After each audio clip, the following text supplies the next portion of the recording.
那我们现在测试磁场跟电场。这是舒曼波的发射器。舒曼波发射器上面有一个罗丹线圈，然后我们将这个测电的仪器放入，它目前测到的是180几的，接近一点的话就200-300电场，然后磁场是91，比较近的时候91。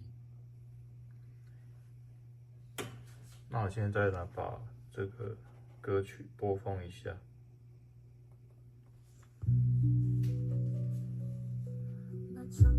再来量一下电场，电场300多，磁场差不多。